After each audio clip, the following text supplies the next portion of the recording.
And so now I have the pleasure of introducing Elizabeth Manwell. Um, Elizabeth Manwell is the Sally Appleton Kirkpatrick Professor of Classics at Kalamazoo College, which, according to her, sounds more impressive than it actually is. Her first love is Latin poetry, and in fits and starts, she's currently trying to complete a commentary on Virgil's Georgics 4 for Dickinson College Commentaries. She is frequently distracted from this work by trying to become a better teacher and improving her spoken Latin and Greek, tending an overly ambitious garden and untangling multiple abandoned knitting projects. Also, she mixes a mean Manhattan, about which later, Elizabeth, you and I shall confer about bourbons, vermouths, and bitters. But without further ado, her paper today is entitled Designing for Equity, Why Am I Maybe Never Teaching Cicero Again? Welcome, Dr. Manwell. Thank you so much.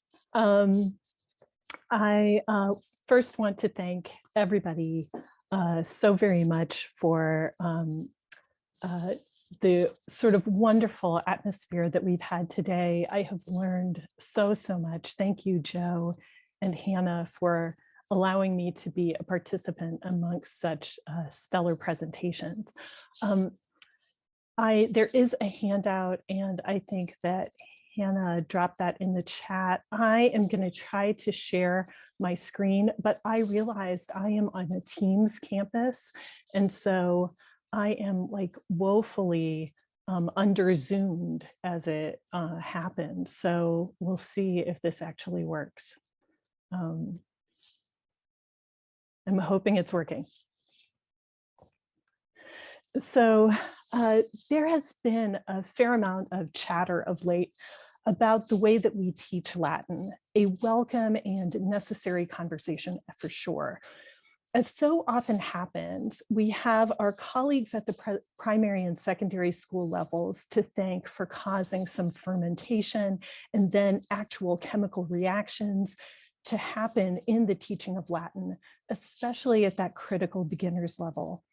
My sense is that regardless of the method of instruction in that first year, most of us have curricula that privileges the teaching of a canon beyond that point. And we could argue what canon means, but maybe we can do that later if you really want to.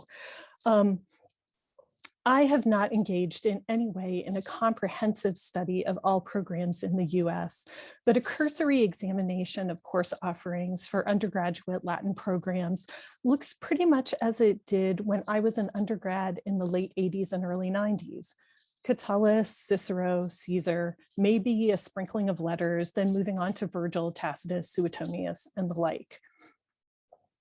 Obviously, I've been teaching for a while now, largely because I fell in love with at least some part of this canon. And yet I remain unconvinced that this diet of Latin authors helps me accomplish what I want to in an intermediate or advanced Latin class. And I should say upfront that I am trying to solve a particular problem on my campus, but it may be one that's familiar to you as well. So in this paper, I want to outline some basics, who I am and what my student body looks like, what I am not trying to do or argue for, what my pedagogical commitments are as someone who is trying to achieve a more equitable classroom, and what this looks like in my Latin course design these days.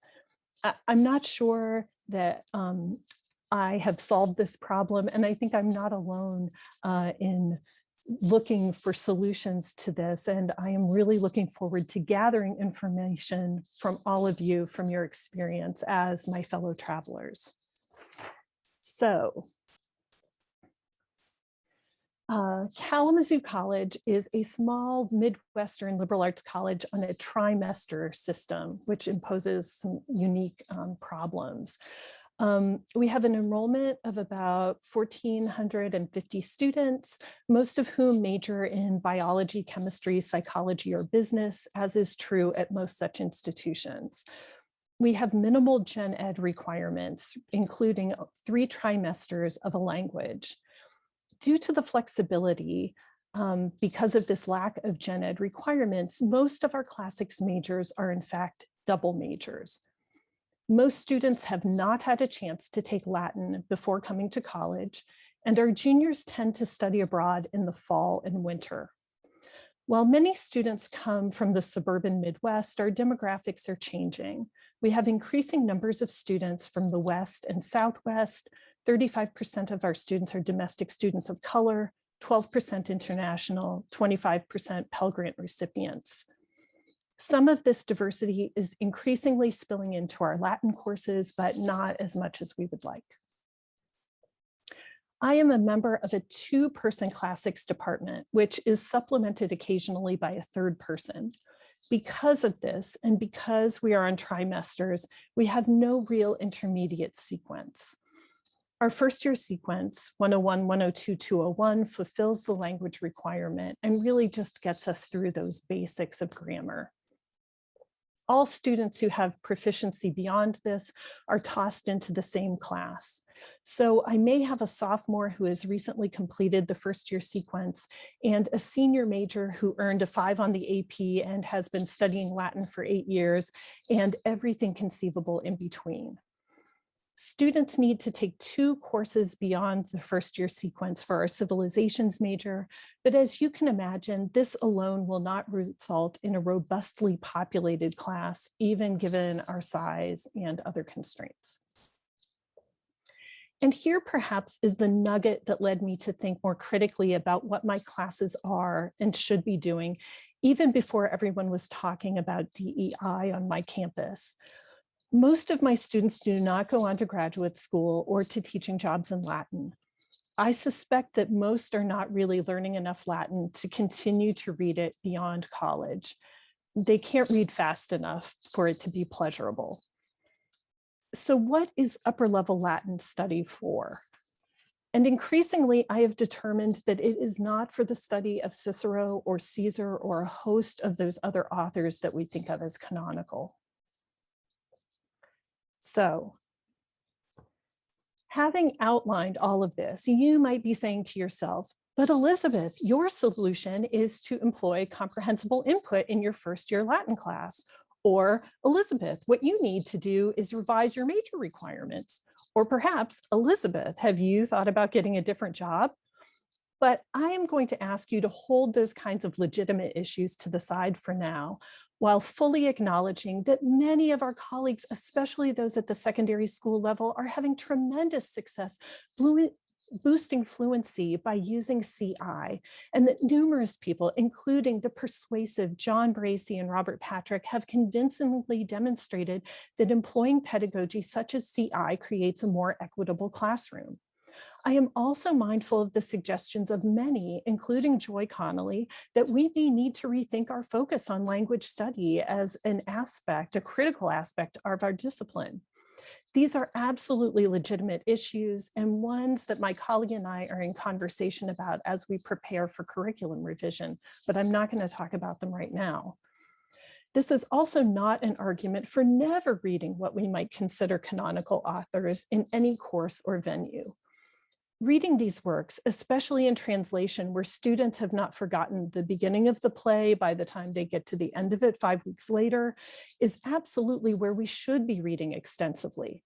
I am delighted when my mythology students cannot stop talking about the Antigone because they read it as a play about generational divide and civil justice, connecting it to their own experiences of protesting in Detroit last spring.